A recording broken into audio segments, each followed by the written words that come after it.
Welcome to our voice. నేను మీ వాత్సల్య. పూరి జగన్నాథుడి ఆలయ సంపదను 46 ఏళ్ల తరువాత జూలై 14 నుంచి ప్రభుత్వం నియమించిన కమిటీ ఆధ్వర్యంలో లెక్కిస్తున్నారు. అయితే పూరి జగన్నాథుడి రత్న భాండాగారంలోని రహస్య గదిని తెరిచేందుకు సన్నద్ధమవుతున్న అధికారులకు పాముల భయం వెంటాడుతోంది. దీంతో ముందు జాగ్రత్త చర్యలు చేపట్టిన అధికారులు పాములు పట్టడంలో నైపుణ్యం ఉన్న వారి కోసం వెదుకుతున్నారు.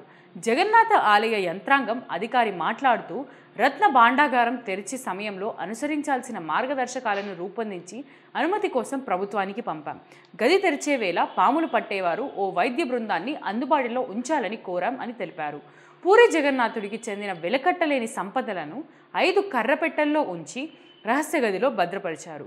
పూర్వం 3 లేదా 5 ఏళ్లకు ఒకసారి తెరిచి సంపదలను లెక్కించేవారు. చివరిసారిగా 1978లో రత్న భాండాగారం తెరిచి సంపద లెక్కించడానికి 70 రోజుల సమయం పట్టింది. అప్పట్లో కొన్నింటిని వదిలేయడంతో పలు సందేహాలు వ్యక్తమయ్యాయి. ఈ నేపథ్యంలో ఒడిశా హైకోర్టులో వ్యాజ్యం దాఖలు కాగా విచారణ జరిపిన న్యాయస్థానం భాండాగారం తెరిచి సంపద లెక్కించాలని ఆదేశాలు వెలువరించింది. సర్వోన్నత న్యాయస్థానం కూడా దీన్ని సమర్థించింది. అప్పటి నుంచి ఖజానాను తెరవలేదు. మళ్ళీ 4 దశాబ్దాల తర్వాత ఈ భాండాగారాన్ని తెరవనున్నారు. రహస్య గదులు శిథిలావస్థకు చేరుకుని వర్షపు నీరు లీకై గోడలు బీటలు వారుతున్నందున మరమ్మతులు చేపట్టాలని 2018లోనే పురావస్తు శాఖను న్యాయస్థానాలు ఆదేశించాయి. నవీన్ పట్నాయక్ ప్రభుత్వం సంపద లెక్కింపునకు 13 మందితో కూడిన అధ్యయన కమిటీని నియమించింది. ఈ కమిటీ 2019 ఏప్రిల్ 6న తలుపులు తెరవడానికి వెళ్ళగా రహస్య గది తాళం చెవి కనిపించకుండా పోయింది. దీంతో సంపద లెక్కింపునకు చేసిన ప్రయత్నం ఫలించలేదు. అయితే పూరి కలెక్టరేట్ ట్రెజరీలో డూప్లికేట్ తాళపు చెవి ఉన్నట్లు గుర్తించారు.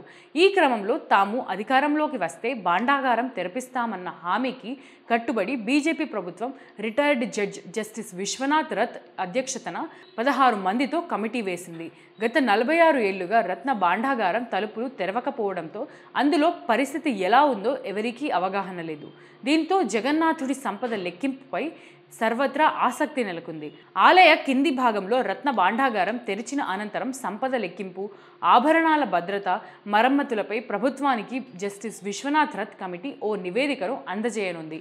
12వ శతాబ్దానికి చెందిన ఈ దేవాలయంలో రత్న భాండాగారంను ఇదివరకు తనిఖీ చేసినప్పుడు గోడలు పైకప్పు బీటలు వారి ఉండటం గమనించారు. ప్రతిరోజు అడుగుతున్నాను, మళ్ళీ ఈరోజు కూడా అడుగుతున్నాను. ఆర్థికంగా మన ఛానల్ని నిలబెట్టే బాధ్యత కూడా మీ అందరి మీదే ఉంది.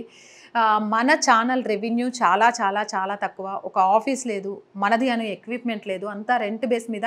ఆఫీస్ అయితే రెంట్ బేస్ మీద కూడా లేదు. వాటన్నిటిని నిర్మించాలి అనే ఒక ఆలోచనతో అడుగులు ముందుకేస్తున్నాం. ప్రజల గొంతును ప్రభుత్వానికి అందించే ఒక వారధిలాగా పనిచేస్తూ వాస్తవాలని, ముఖ్యంగా జాతీయవాదాన్ని జనంలోకి తీసుకెళ్లాలనే ఉద్దేశంతోనే ఈ ఛానల్ స్టార్ట్ చేశాను. స్టార్ట్ చేసినప్పటి నుంచి మీ అందరూ ఆదరిస్తున్నారు కాబట్టే ముందుకెళ్తున్నాను. ఆర్థికంగా కూడా దయచేసి సపోర్ట్ చేయండి. సపోర్ట్ చేయాలి అనుకునే వాళ్ళు సబ్స్క్రిప్షన్ పక్కనే జాయిన్ అనే ఆప్షన్ ఉంటుంది. 1 to 5 లెవెల్స్ ఉంటాయి. ఏదో ఒక లెవెల్లో సపోర్ట్ చేయొచ్చు. లేదా స్క్రీన్ మీద గూగుల్ పే, ఫోన్పేతో పాటు అకౌంట్ డీటెయిల్స్ కూడా ఉంటాయి. అలా అయినా సపోర్ట్ చేయొచ్చు. అండ్ ఎంతోమంది వ్యాపారవేత్తలు మన ఛానల్ని చూస్తూ ఉంటుంటారు. మీ వ్యాపార ప్రకటనల కోసం కూడా మన ఛానల్ని సంప్రదించండి. 8328500576 నెంబర్కి కాల్ చేసి మీ వ్యాపార ప్రకటనల ద్వారా మీ వ్యాపార రంగాన్ని విస్తరించుకోవడంతో పాటు మన ఛానల్కి ఆర్థిక చేయూతనిచ్చిన వాళ్ళు కూడా అవుతారు. So please subscribe our channel, support our channel. జై భారత్.